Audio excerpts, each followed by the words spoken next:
Hello everyone, my name is Stefan Heim. I'm an associate professor at Kyoto University, and my presentation for this 29th National Colloquium of Gerpisa is based on an ongoing research with my colleagues, Mr.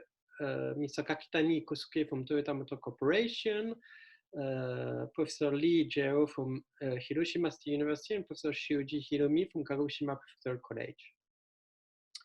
Basically, today we want to give you an overview about what is going on in the China battery value chain, and especially whether there are some disruptive forces that might give us signals of strong changes in this value chain. Our main question is based on whether Chinese battery makers are on the way to gain control over lithium industries technologies in the market. And if it's the case, what does it imply for the overall structure of this industry? Our assumptions are as follows. First, the race is accelerating and expanding to new entrants like tech giants, especially. And it's accelerating, especially, it has been accelerating for more than 3 years now. Our second assumption is that incumbent car makers and also suppliers also have several partnerships with battery makers, and they start gaining control over new technologies, especially in the field of solid state batteries. Our third, not only assumption, but analysis lies on the way Chinese battery makers benefit from this intense competitive environment, the way they control a wide spectrum of the value chain, especially cell packs and battery management systems, and also their customized strategies, which give them a strong competitive advantage over other battery makers, like, for instance, Panasonic, that we also included in our empirical case studies. And finally, also we have to talk about the government, central and local, and more specifically about those new environmental rules standards in China, whether they will change or create a stimulus for upgrading in the coming decade. This is the outline of our presentation. We'll inquire the competitive advantages, then have a look at the rapid acceleration and evolution of the industry, and they have few words about those battery makers in South China, in the city of Guizhou, nearby Shenzhen, and some conclusions. Well, what happened after 10 years? Most of the people think that it's quite a deception that the NEV market didn't evolve more than 4.5% of the overall market of new cars. Because the government main regulation started in 2009. They introduced these NEV incentive schemes for the final customers, especially they do not need, if you buy an electric car or a new environmental car, you don't need to have to buy or to purchase a number plate. Then later on, the Made in China 2025 had a huge impact on the organization of the manufacturing side. The same year, they enacted the so-called whitelist regulation, which means some restrictions on the entry in the industry, especially LG Chem had problems with that in order to not have a too large profusion of battery makers, but this regulation was removed in 2019. Then more recently is the introduction of CLLCP, and based on this working group, last year in November, the NEV Industrial Development Plan, a large plan until 2035, which includes also the overall consumption of the manufacturing side also.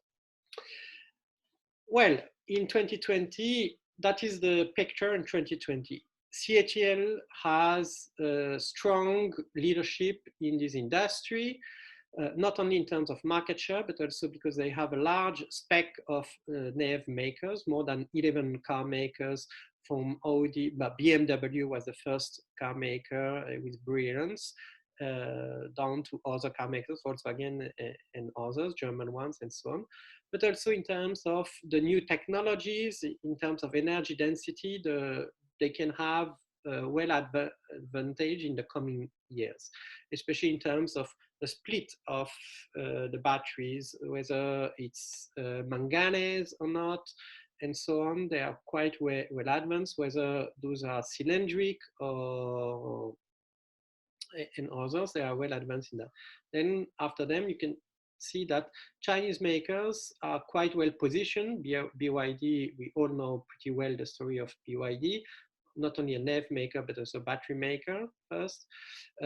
Then what we do not know well is Guoguan, but we studied EV, and also Lishen is a well-known one, and Farasis also. Our main research agenda is based on the Porter's diamond of national competitive advantage, where he puts the focus on mostly, he wants to show that what is important is the related and supporting industries and also the firm strategy rather than the factor condition, demand condition. And mostly what is important in his view is whether there is an intense competitive environment so that firms are, let's say, keen to improve their technologies. Based on that, the advantages, based on this approach, the advantages or disadvantages are listed here.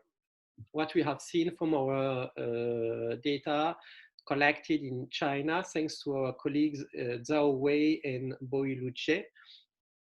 First, there is a full integration of the supply chain in China, from the battery management, especially the battery management system, yeah, but not only that, from the mining till the final packaging, yeah, let's say, of the battery. They cover the whole thing, yeah. And more important perhaps is that they can provide customized batteries to the customers, which means that they can easily adapt themselves to the demands, and which is not the case of the foreign battery makers. Second, the Chinese materials, lower cost. This might be an advantage, of course, like Nissan is wants now to enter in transaction with Sunwoda. We will talk about this battery maker later on, only to reduce the cost of the batteries and to provide electric cars that enter in competition with the Chinese brands rather than going upstream on the market. Well, is it an advantage or not? That is a question, since in the view of Porter, then you can rely on this advantage, and this is not, it doesn't stimulate the development of new technologies. The third point is a fiercer domestic international competition. Of course, over 90% of battery car makers joint ventures was established in the last 3 years. So which means that also the traditional car makers now are thinking really seriously about this new industry. Fourth, the policies to encourage the environmental footprint of lithium battery production also might be determinant in the coming 5 years. And whether these, let's say, what was enacted last year or this agenda, whether it's translated into policies that might also change the power balance among the different players is very important. Besides the so-called double credit system that is already active now in China. Fifth, the car maker strategies. Are they able now to invest in backward technologies? Fourth is perhaps the traditional car maker that now has is the most interested in gaining also knowledge in the manufacturing of cells. Yeah? While we've seen that Chinese EV makers are not so, well, they delegate much more to their battery manufacturers. Okay, we avoid the two other points at the end. Here is just to show you roughly the cost structure, but we all have in mind what is the cost structure. We all have in mind that we want, or at least according to the standards, reaching $100 per gigawatt per hour. It's one of the main objectives. But behind that, behind the cost, the whole cost story, what is important also is who will control the technical standards. And according to that, in our views, what is very important is that battery makers, Chinese battery makers, have the hand over the BMS, the battery management system, which means which is very central to that industry, but also compared to other car makers all over the world, Chinese car makers tend to delegate the battery packs, the final assembly, to them. The only black point here is that there is a lack of semiconductors and softwares capable firms in China. Well, that is to summarize these three main uncertainties, but also now to move a bit forward is to think about what are the alternative technologies to the Leon technologies that exist again, or not, or adding up more value to that. Perhaps is the solid state batteries, which mean the electrolyte is no longer is in a solid and not fluid, which means here some car makers are frankly investing in that, and perhaps the one that is most advanced is Toyota. You can see here on that graph the patent applications for this battery in Japan, and Toyota for many years now is investing a lot in that, but still it's not hard to get it on the market now, but also other alternatives is another question. And here's just to show you that, as I told you, traditional car makers adopt different strategies. And perhaps Ford is the one that now, especially since last year, so in 2020, tries to go downstream the supply chain to also integrate the battery cell production. But the whole industry also attracts the attention of the high-tech firms in China. Huawei, Baidu, and Xiaomi. Xiaomi is a smartphone maker. But as I quoted here, this isn't an industry where you have to be the first mover to win. It's the deputy chairman of Huawei who told that to Automotive News. So they come a bit later, but they hugely invest now in this sector, not only for the smart cars and all the autonomous driving, but like Baidu, they have a partner with WM Motor, which is a new firm for smart EV cars. They also have a new developing software for Evergrande Neve, and they also established an auto unit, Jidu, with some partners, which shows that now they are taking that seriously into account, not only to have the Internet of Things and autonomous driving, but they see also opportunities to integrate the whole thing from the information and technology side to the car makers, the battery side. Okay, I skipped this, but it's only to see from the demand side. We know that Beijing has the highest motorization rate in China. We know that the NEV split is very high for the pure EVs compared to the plug-in hybrids, while the incentives were supposed to have been stopped last year. They were extended up to 2022. But they moved mostly these incentives no longer for passenger cars, but mostly for light commercial vehicles and also for trucks, buses, and so on for the transport public system. The other part here I didn't talk too much about, but last year we had several EVs recall. Hyundai was one of the most important ones, and that might also impact the way how consumers think about this EV market. In terms of the China rankings, we know, as I told you, the battery makers integrate from raw materials mining till the final assembly of the battery, full integration. But according to Bloomberg NEF research, according to their specific rankings, they are really low in the environmental and regulation side. So the Chinese government took that seriously after more than 10 years now of lobbying from some international NGOs, environmental NGOs, that put the emphasis on not only the gas emission during the fuel consumption or during the final consumption, but also the total assembly. It's shown that here for the pure EVs in China, at least, that is from the China central government, the production side accounts for 45% of the global greenhouse gas emissions. And here, of course, besides that, also due to it's not only the battery which is at stake, but also find new alloys and new steels, because the car weight also increased a lot in China over the past 10 years. So basically, the government now, at least last year, showed in a report that the main target is no longer only the vehicle, but the whole process of production, of manufacturing, but they leave aside the recycle and scrapping thing. Whether this will be translated into clear policies, that is our future research as an agenda.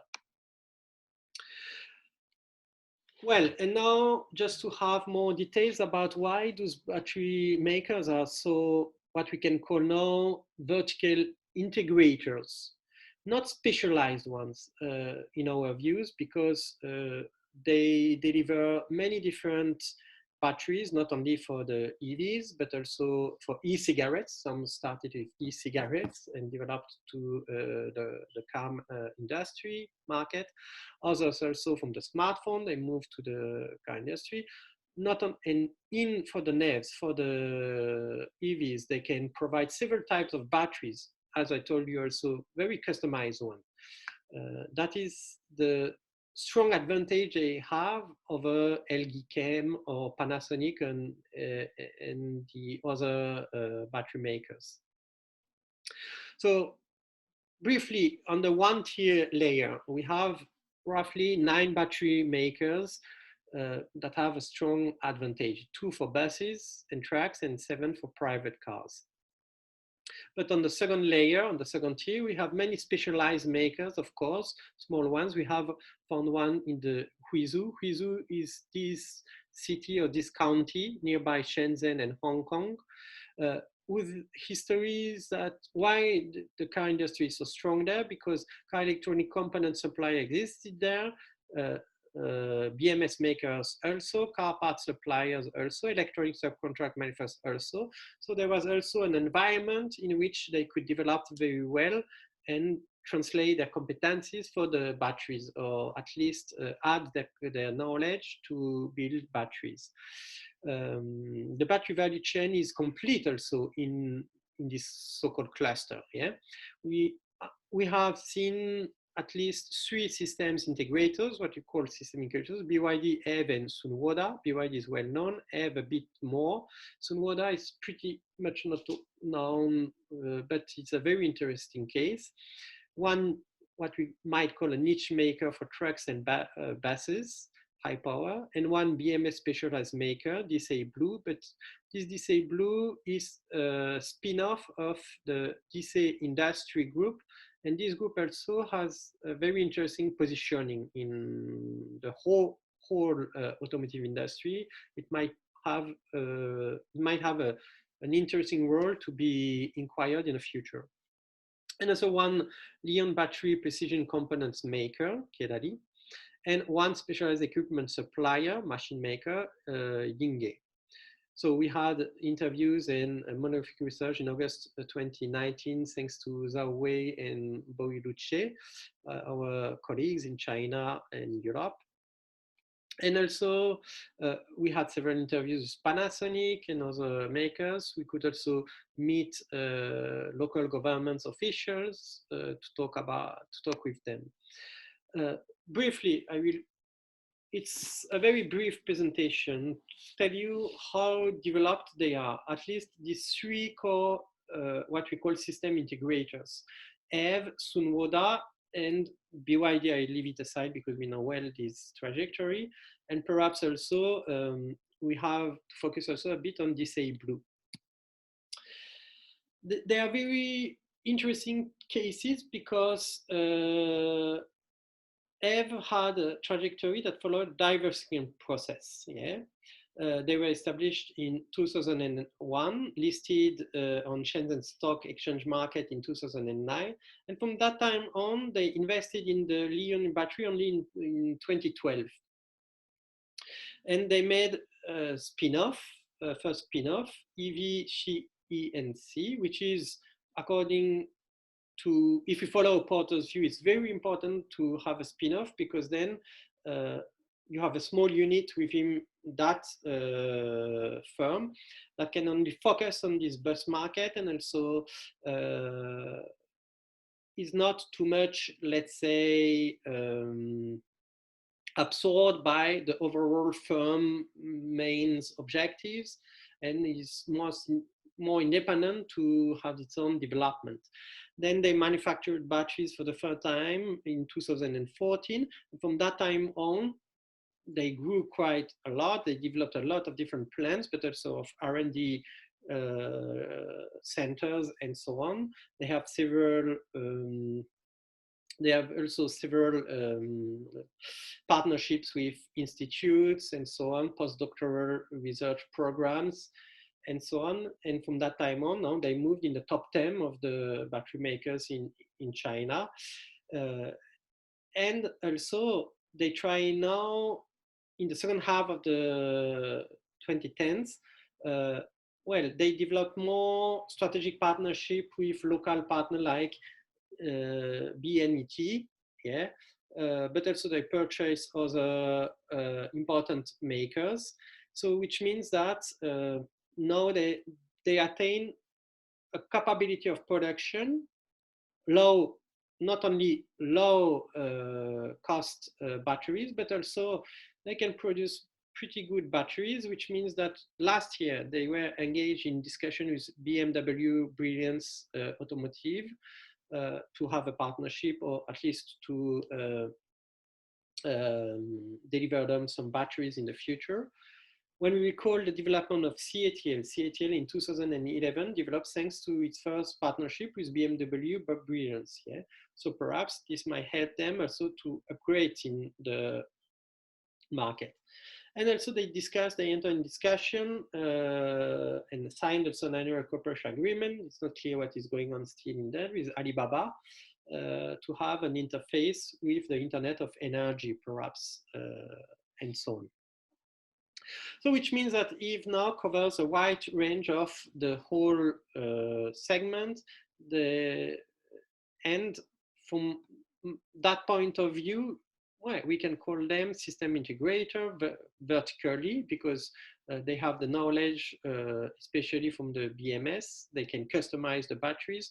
They are developed in different battery segments, different battery types, and so on. And also they have a good industrial background. Yeah? The second case is Sunwoda. Sunwoda is a bit different because it had, from our view, an early integration road. It followed an early integration road established already in 1997 with many partnerships with foreign firms. First, it invested a lot in the computer for Lenovo, ATS, and so on. And just like EV, the battery for the EVs, it developed in 2008, which is rather, or let's say it's not its first main competence domain.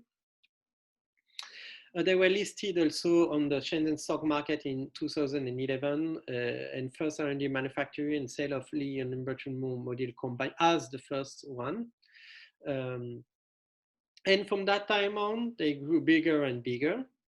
Sometimes they are in the top 10 in terms of capacity, yes, in terms of capacity. But much more important also is that they also created a spin-off Sunwoda Energy Solution in 2016. That makes, and another one in 2014, Sunwoda Electric Vehicle Battery. So again, this approach is very important because they give them quite independency to these units that can develop, enter in contact with different partners and so on, which is, from our views, quite important. And the last one is this DCE Blue, but what is important is to recall the DCE industry, the overall group. It was created in 1983. First development in GPS navigation, DVD players, electric vehicle battery management systems. So they have already this knowledge in side, but most important is that Siemens Video, some of you know that Siemens Video, especially the video went out from Continental to Siemens, they developed a lot in China, but then they fully acquired this industry, fully acquired this Chinese branch in 2000 and later on. Based on that, in 2002, they designed also two spin-offs, Huizhou Blu-ray Electronics and Huizhou e-Power Electronics. And then they fully acquired the Siemens Video and they created in 2010 the Huizhou SV Automotive. So they cover, through all these affiliate firms, they cover a wide range of the electronics, batteries, microelectronics, also interface with interface technologies, and so on, which means that even if in our final slide we show that they are not as core integrator as BYD, Abe, and Suwoda, they're a bit external. In the coming years, they might play a very important role because looking at how are moving the high-tech companies, the high-tech firms like we talked earlier on, like Baidu and Huawei, they can find many interfaces with them.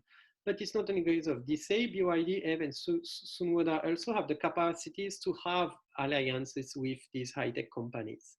The other thing is that, to schematize that, is that the main difference with other foreign companies, with the Chinese companies, EV companies, they deliver the entire battery, yeah, from the raw materials till the assembly of the battery and the pack also. And most of the time, EV companies, based on their own technical requirements, they ask them to customize their batteries. And they are able to do that, while, for instance, in Japan, Panasonic does not follow this trajectory of customization. It's very standardized batteries and so on. And regarding the relation with the central state and the local government now is pushing very strongly to have a cluster, not only local champions like BYD, Eve, and Sunwoda, but also strong clusters to promote more, let's say, synergies among the different firms. While from the firm side, what is most expected is visibility, of course, financial resources, but also visibility, because the Chinese central government, through its two main actors, the MIIT and NDRC, well, of course, they have long industrial policies that made in China 2025, were enacted in 2015, with different steps and so on. But when we look only at the incentive schemes or the double credit system, which means, okay, I will not develop that here in the discussion, we can talk about that.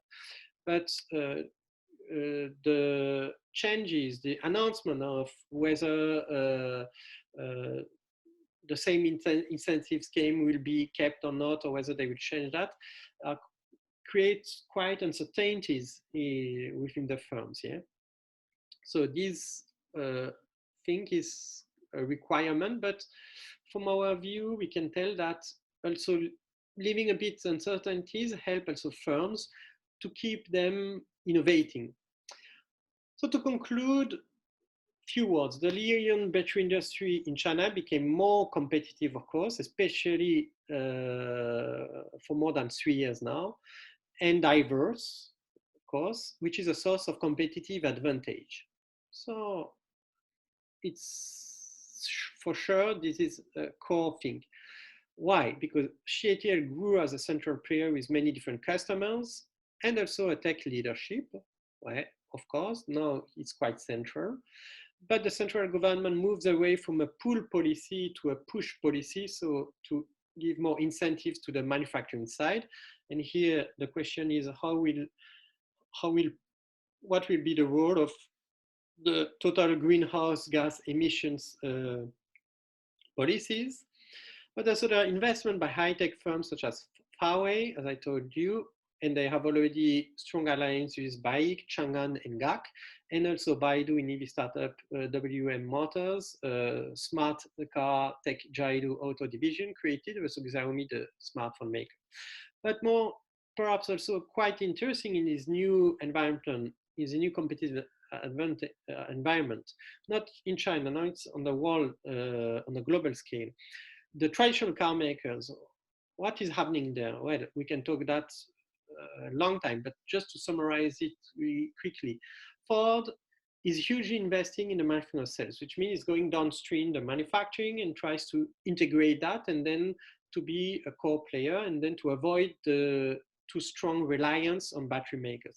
Volkswagen, on the contrary, is investing hugely in Guangzhou last year, QuantumScape for the 2 last years, and so on. So investing in battery makers, also shifting away from so-called pouch batteries, which are the batteries for the smartphone like, and then moving a bit away from LG Chem, which are mostly the most well-established ones in these pouch batteries.